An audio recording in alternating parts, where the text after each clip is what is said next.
or if you think it's going to be really boring because it's 19th century, fear not, this is not at all the case. Flaubert, when he writes his...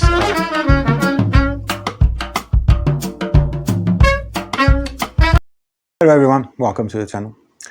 Today, a French writer, but a French writer that has achieved so much in literature that he has really become a worldwide famous writer, an influential writer for all writers around the world, wherever they came from.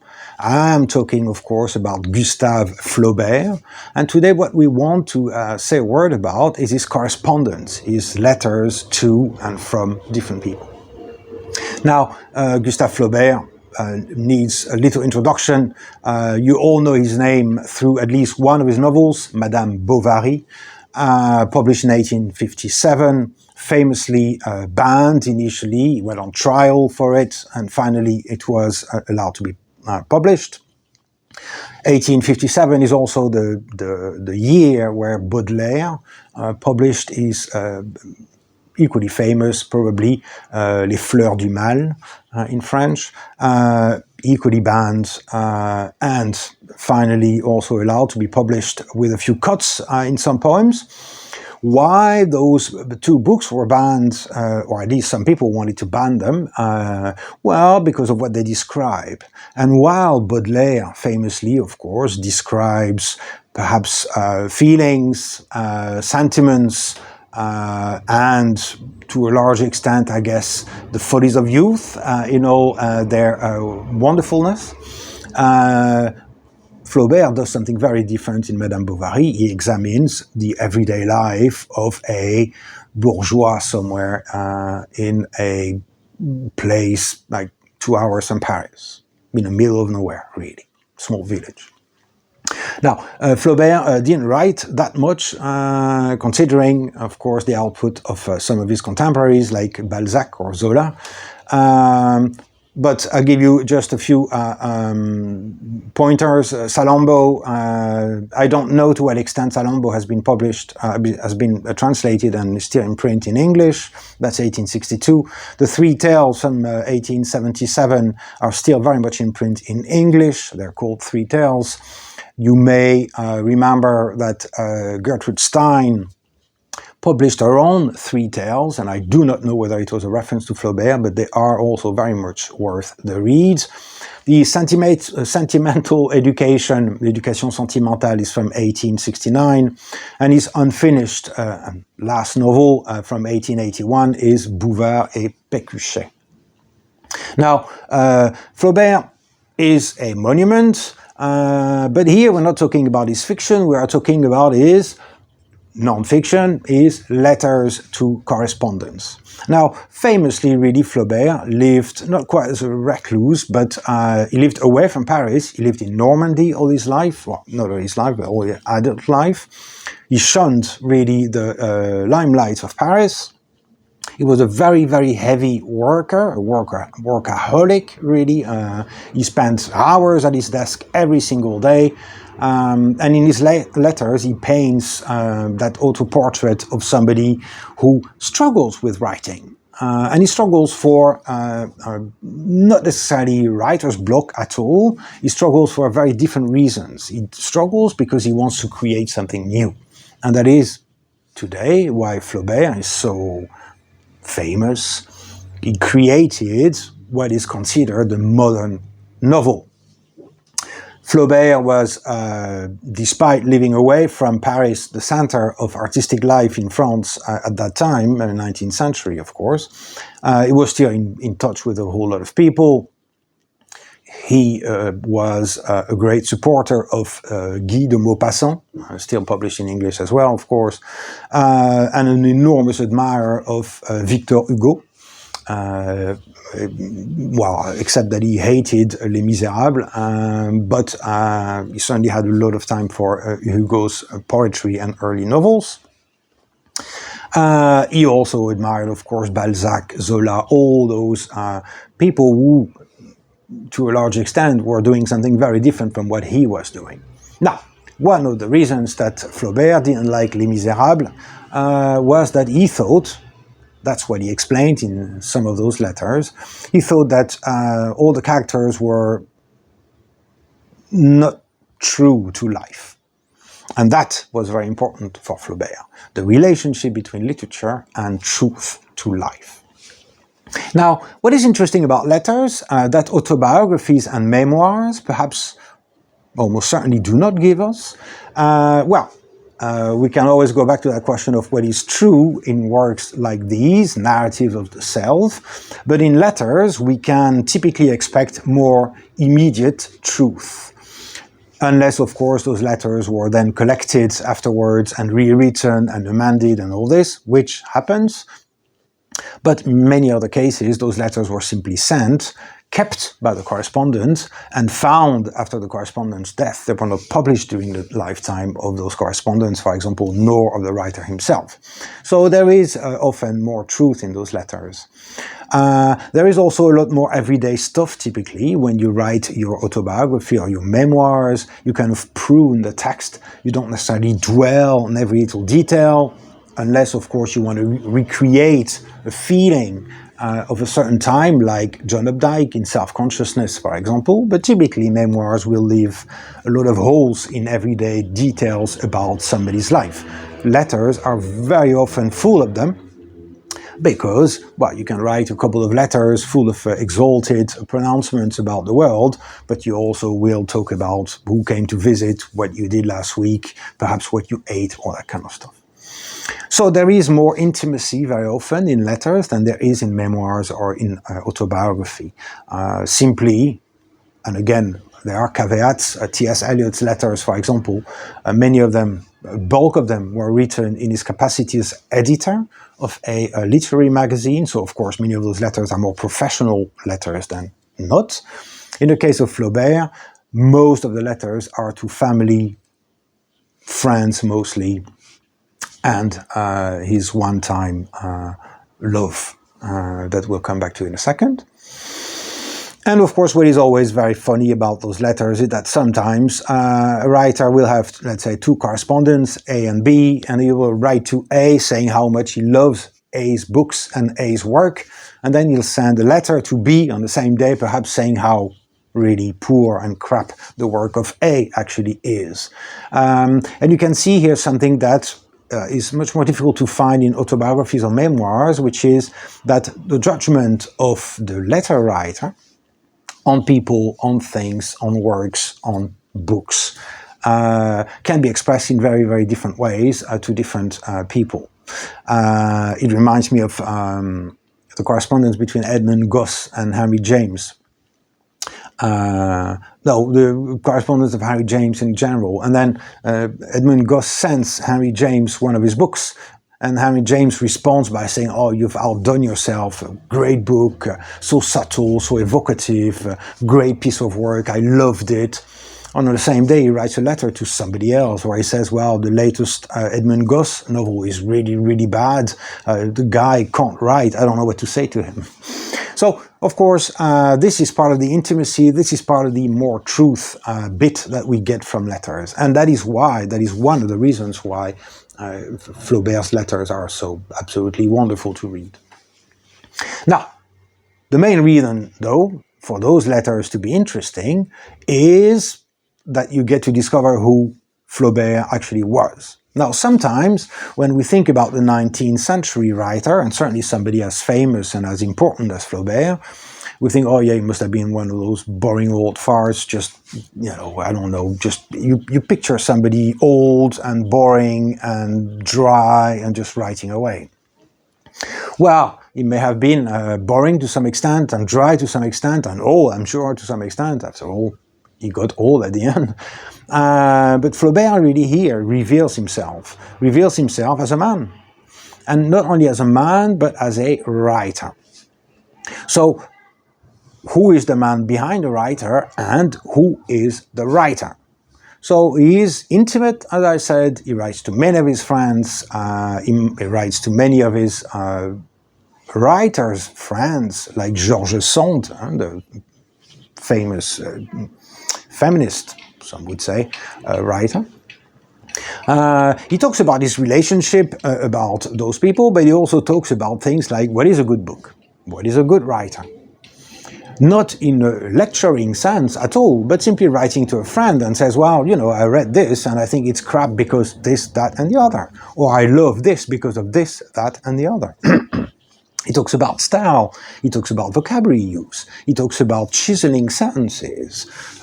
He talks about writing the whole novel as a whole, complete holistic approach, not dissociating things. This wonderful quote about pearls and stringing pearls to make a story, for example.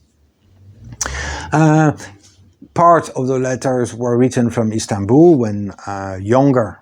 He was still roaming, and there are, of course, earlier pieces by Flaubert when visiting France, Normandy, Brittany, for example, the south of France. And basically, he reveals here what for him was the point of literature and what is the role of a writer when writing a book. Now, this might seem as a weird idea. What is the role of the writer? Well, obviously, it's to write the book, develop characters, have a nice plot, things that happen, a message or two, a couple of themes, some motifs here and there, and then at the end, hey, presto, we have a book. That is not at all the way he thinks about this. Now, the best sections, the best letters, as it were, when it comes to his struggles with writing, are probably in those letters sent to Louise Colet, the woman he was very much in love with for a time. And he is still young. He is still writing Madame Bovary, and he is trying to explain to her, not again as a teacher, or as a professor, or as a professional. He's trying to explain to her more in terms of a lover to another, saying, look, this is what I'm struggling with. This is what I'm trying to do, but I can't get it to work. And so, of course, he explains to her what it is that he's trying to get to work. And what is that? Well, the first thing really is, what role should a writer take in inhabiting the text? And for him, it's very clear. A writer must be invisible. Now you say, how is that possible that the writer be invisible? Because the writer is the origin of the text. Of course the writer is visible. Writers have styles. Writers have their own way of telling stories, of talking about things. Well, that is exactly the point. For Flaubert, writers, in a way, should not have style. The Flaubert, the person, the man, should not come through in the text. The text should be written for what it is about, in conjunction with, as an echo of who it talks about. So the style must be the absence of style. That is what, for him, great literature is. Great literature also has to be true to life. As I said in the beginning, he disliked Les Misérables, Hugo's work, very much, if only because he said, who ever saw a prostitute like this in real life? She's not true. And if you're not going to write true to life, what is the point of writing? Now, obviously, for him, you can imagine that romantic poets or writers, a la Stendhal a little bit, were not what he was most interested in, because for him, literature has a role. Literature has to speak for a real life situation. And the writer should not interfere in the telling of that story. He should be only and completely in a service of the story he tells. Now, of course, that creates great problems for him, because the temptation when one can write is, well, to write and use one's technique and one's voice. But that is precisely what Flaubert is trying not to do, is trying not to use his own voice, trying to find the way to penetrate the minds of those people, to recreate their life without ever appearing as an author, as a writer. You can also measure how brave, courageous that was in many ways, because writers want to sparkle for their voice. They want to hear that they have a voice. But of course, that is not the case. In this Flaubert's example, he doesn't want to have a voice. He wants his characters and his stories and his novels to have their own voice. It is also remarkable, and that is why Flaubert is very often considered to be the originator of the modern novel, is that those novels, as we will see, of course, towards the end of the century with Zola, the realist novels, pushed to an extreme degree, really, halfway, one could argue, between journalism, reporting, and novel writing. But what Flaubert brought to the table, and what is very clear to see in those letters, is the extent to which a novel has to be true, not only to life as one imagines it, but to life as it is lived. So a novel is not some sort of speculating work about this or that. It is certainly not a vehicle for ideas and themes. It is not a vehicle for any of this. It is a vehicle for truth and truthful representation.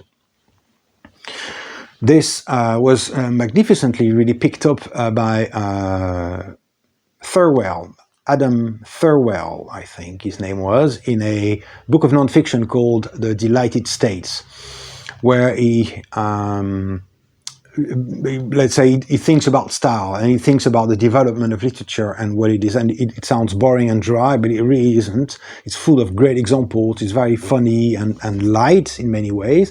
But he does think about what is style and what was the novel, what is the novel, what should a novel be perhaps.